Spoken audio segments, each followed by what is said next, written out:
It started out like any other humid Florida afternoon, the kind that wraps around your neck like a wet towel. I was in my garage, oil-stained concrete beneath my boots, leaning over my Harley, polishing the tank while on speakerphone with the state attorney's office.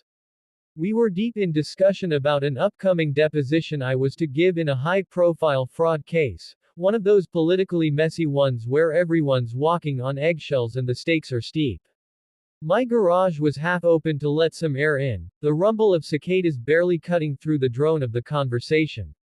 I wasn't paying much attention to anything else, until I heard the unmistakable sound of flip-flops slapping against pavement, followed by a boy's voice shouting, "Hey! I want that bike." I turned, confused. There, at the edge of my driveway, stood a kid, couldn't have been more than 12 or 13, maybe younger. He had that kind of misplaced confidence you only see in kids raised with no boundaries. His mop of sandy blonde hair was sweat-plastered to his forehead, and he was pointing directly at my Harley like it was a vending machine prize. I gave him a once-over and raised an eyebrow. "Excuse me. I want that," he repeated, taking a step forward. "That bike. My mom says I can get it." I blinked, thinking maybe I'd misheard him over the hum of the phone speaker. The assistant state attorney was still talking, going on about subpoenas and chain of evidence protocols, but I'd stopped listening. I muted the call. "That's not how this works," I said, standing fully now, rag still in hand. "This isn't a toy store, kid." He stomped a foot. "It doesn't matter. My mom is the HOA president. She said you shouldn't even have a motorcycle in the driveway. She's coming. Right on cue, I saw her, Karen. That's not me being flippant. Her name really is Karen, and she's the walking, talking embodiment of every overbearing HOA cliché you've ever heard. Clipboard. Aviator sunglasses. Blonde bob. Power walking like the sidewalk owed her money."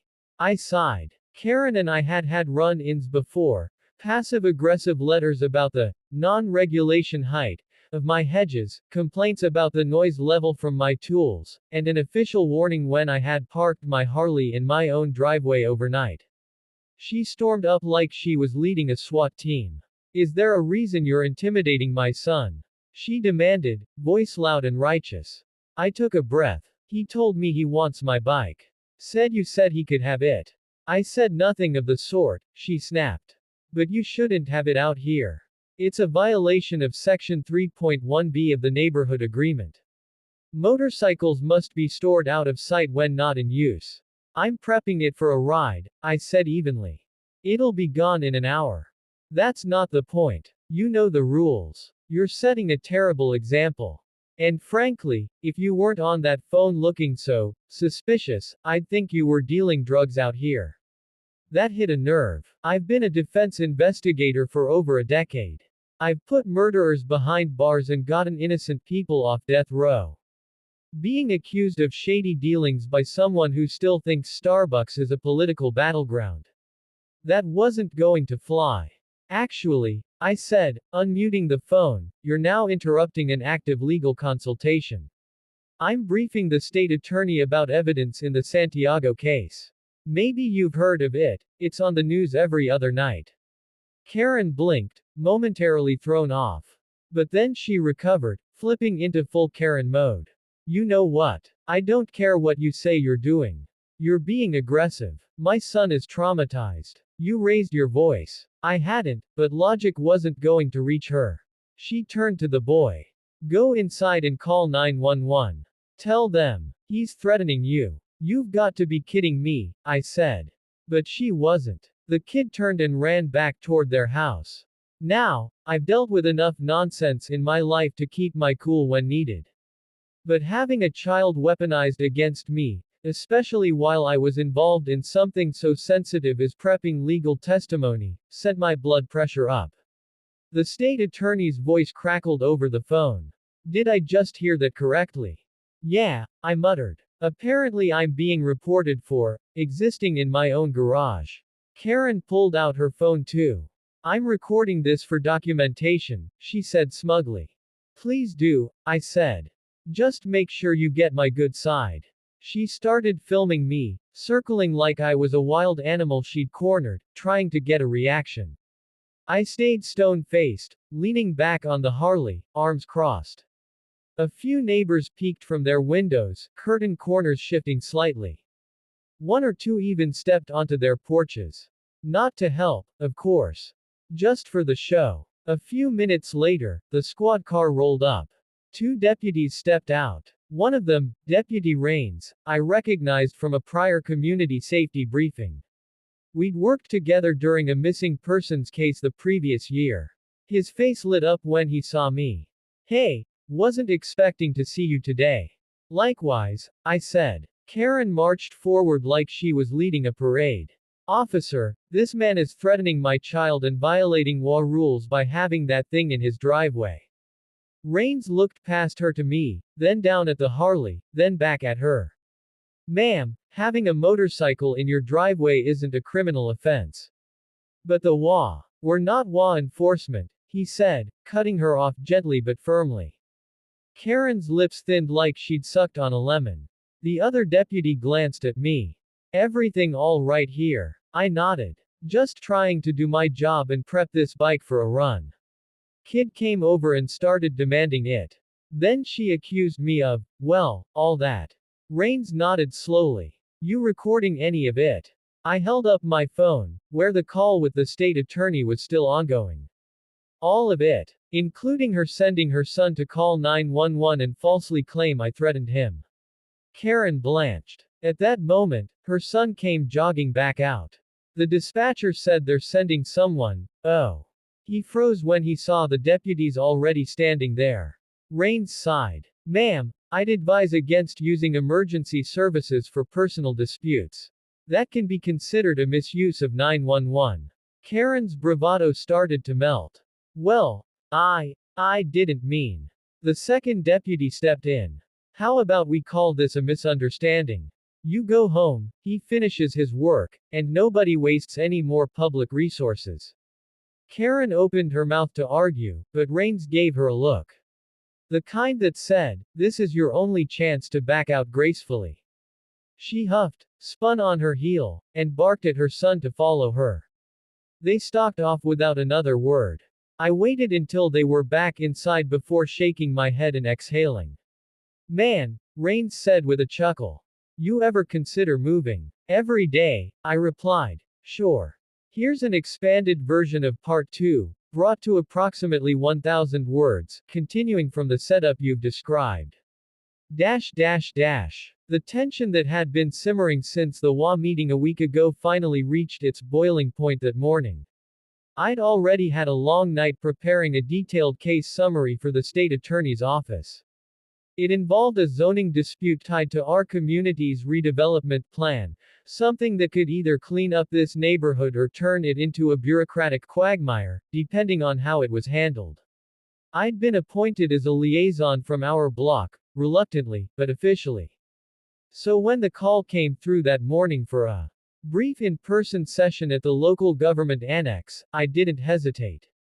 What I hadn't expected was to run into Karen and her son before I even left my driveway.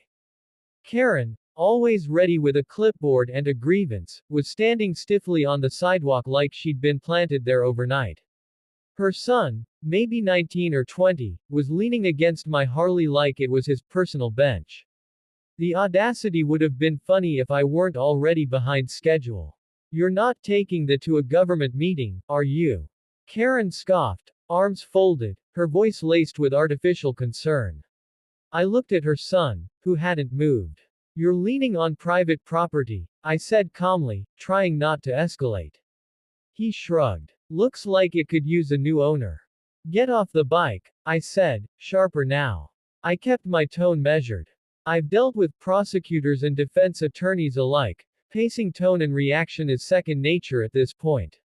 Karen raised her hand like she was calling a timeout in a game. Hold on. This is exactly the kind of aggression I've been documenting. You've got an attitude problem. No, Karen, I said, brushing past her son and taking the key from my pocket. I've got a problem with entitled people thinking they're above boundaries. He muttered something under his breath, but stepped back. Karen, though, wasn't done. Not even close. I've warned the board about your behavior. The loud bike, your tone, and now threatening a minor. He's not a minor. Close enough. She snapped. I have no choice now but to involve the authorities. I assumed she meant another empty threat to the HOA board. But no. Karen, in true form, already had her phone out, her finger tapping the screen with melodramatic precision. I'm calling the police. You threatened my son over a motorcycle. You mean my motorcycle? I said, but she wasn't listening. My briefing was in 20 minutes, and now I had to decide whether to wait out a needless confrontation or risk riding off and being accused of fleeing a scene. I chose to stay, mostly to keep things documented and prevent any further escalation.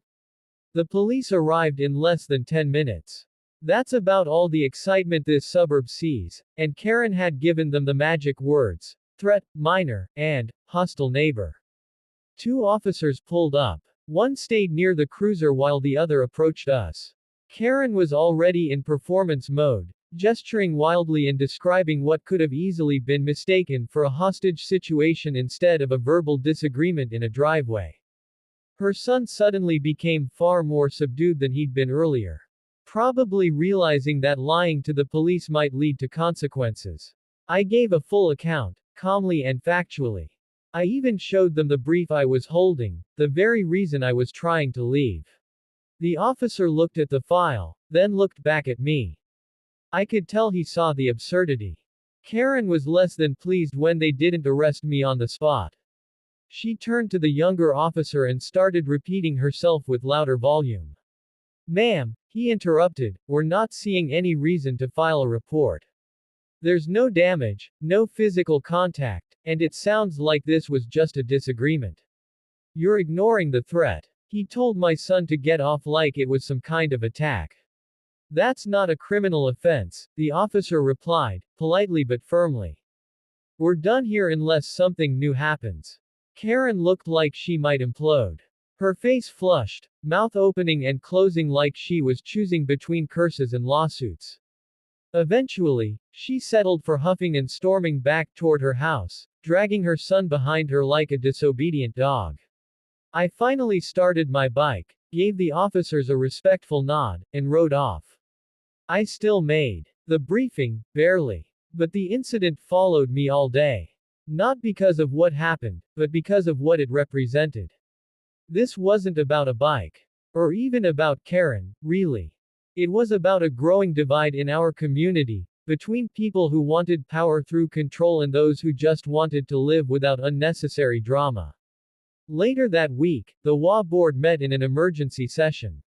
Karen had submitted a formal complaint, complete with one of her infamous handwritten affidavits and a series of blurry, time-stamped phone photos of my bike from different angles. I was invited, summoned, to respond. I brought 2 witnesses. My next-door neighbor, who'd seen the whole thing from his porch, and one of the police officers, who generously offered a statement clarifying the non-event. Karen interrupted 3 times before the board president had to gavel her down. You are not the enforcer here, he reminded her. In the end, her complaint was dismissed unanimously. But that wasn't the victory. The real win came afterward, when one of the newer residents, someone who had previously kept to herself, approached me and said, "Thanks for standing your ground. We've been too quiet for too long." Turns out, I wasn't the only one tired of the tyranny disguised as neighborhood concern. Karen had built a small kingdom out of intimidation and form letters, but the walls were cracking. Not because someone fought her with equal venom, but because someone dared to call her bluff in broad daylight. And sometimes, that's all it takes. Let me know if you'd like part 3 or a revision in a different tone or format.